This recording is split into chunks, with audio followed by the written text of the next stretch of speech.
everybody, it's me, Crafty Witch, and welcome back to my witchcraft series.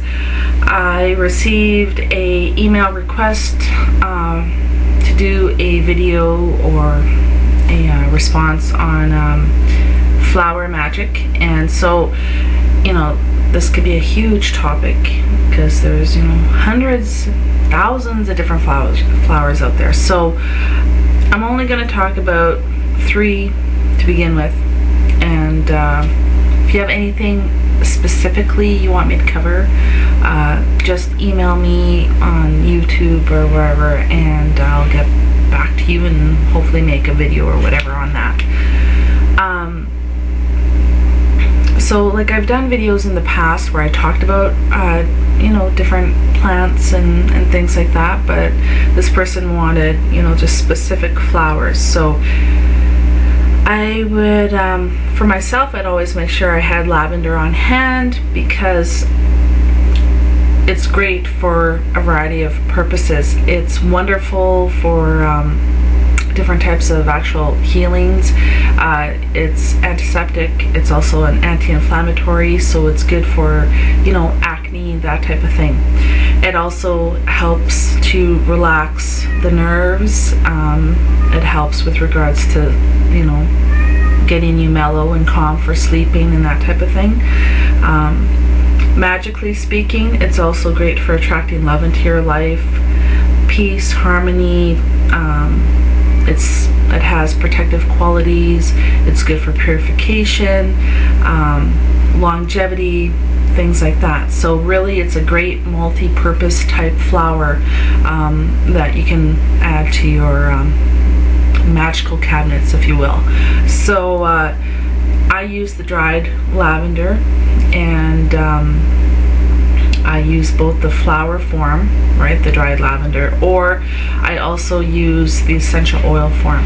If, for instance, if I'm making a dream pillow or something like that, or I wanted to make some sort of, say, relaxing type of bath salts or a relaxing type of massage oil, I will add the lavender essential oil to it.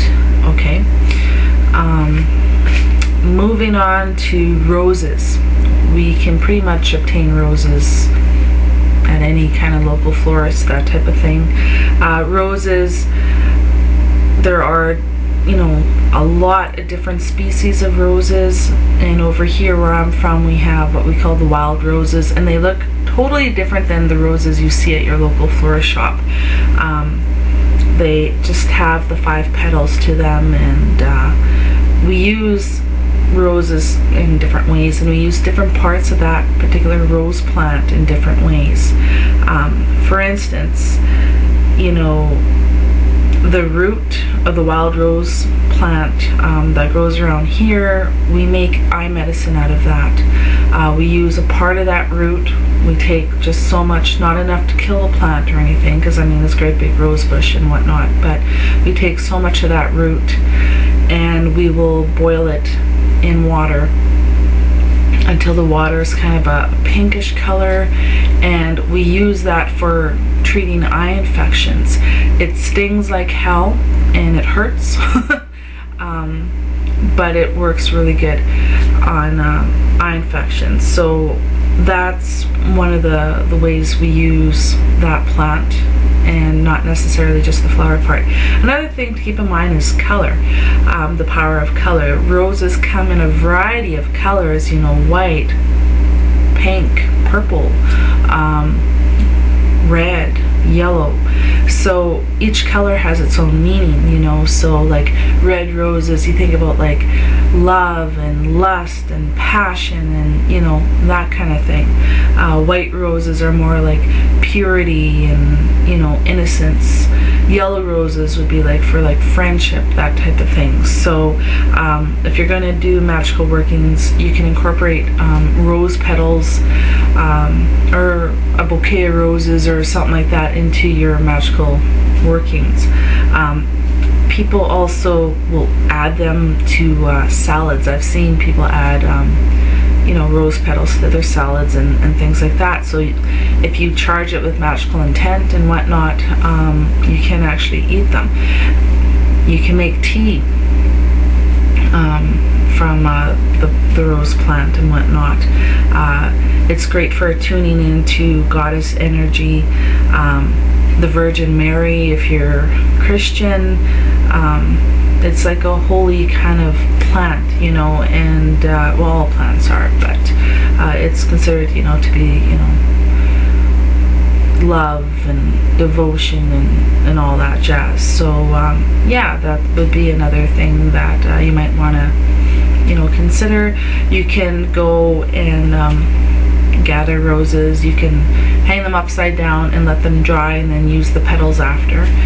And different, you know, potions or, you know, things like that. If you want to do that, you can. You can add them to incense and whatnot, make potpourri out of them, whatever. Another plant would be marigold or calendula. And then, like this again, it's a multi-purpose type plant. Magically speaking, it's great for increasing your psychic powers, tuning into the sun energy or the god energy, for prophecy, that type of thing. Medicinally, it's great for treating various types of skin conditions, whether or not it's, you know, dermatitis, eczema, acne, that kind of thing. It's very soothing for the skin, and it works wonderfully if you make it into a salve. So those are just 3 examples of how you can use different types of flowers in different types of ways. You can use them both on a magical level, and you can use them on a mundane, everyday type of level. Like, it doesn't have to be all about, you know, spells and whatnot, although, you know, you are more than free to do it that way. But they're both, or all 3 of them rather, they're all multi-purpose, and you can use them either in a medicinal way, or you can use it for a more magical type of way. It's important to keep in mind that if you do gather anything from the wild, make sure it's not around any type of pollution, pesticides, things like that. You don't want to ingest anything like that. Make sure you know what it is. If you are collecting it from the wild, make sure you know without a shadow of a doubt it is what you think it is. The last thing you want to do is poison yourself or anything like that. And always leave an offering. Honor that plant that gave up its life so that you may use it. Respecting that life form, honoring the energy of that plant is really important. So giving an offering is really, really important. And if you do happen to, you know, obtain your flowers, say from a local florist or, you know, something like that, or a health food store or whatever, because you can obtain them and work with them either when they're fresh, right, or when they're dried. And again, even when you get home, you know, you can say a prayer and give a little offering of thanks to this, you know, little plant that, you know, died basically so that you can use it, kind of thing. It's all about respecting life all around us and our connection with it. And even though these plants are small and little and that type of thing, it's important to honor them and to respect them when we do use them.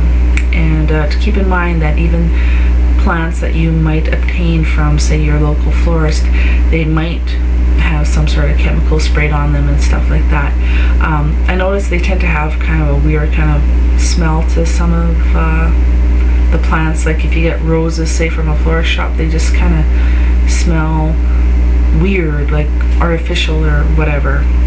So yeah, you might want to ask if they use chemicals or anything like that. So yeah, those are just 3 examples how everyday flowers can be used both in a magical way as well as a mundane way. And if you have any further questions, feel free to contact me here on YouTube, and I'll let you guys or I'll respond to you guys and let you guys know whatever. It's such a huge topic. I mean, there's thousands of flowers out there, and I think just the important thing is use what you can wherever you are, whether it's fresh or dried. Leave an offering. Be respectful of that life that, you know, has been taken so that you may use it for whatever purpose. And you know, be careful and make sure you record all your results and that sort of thing too as well. So that's it for now. Much love to everybody, and we'll see you guys soon. Ciao.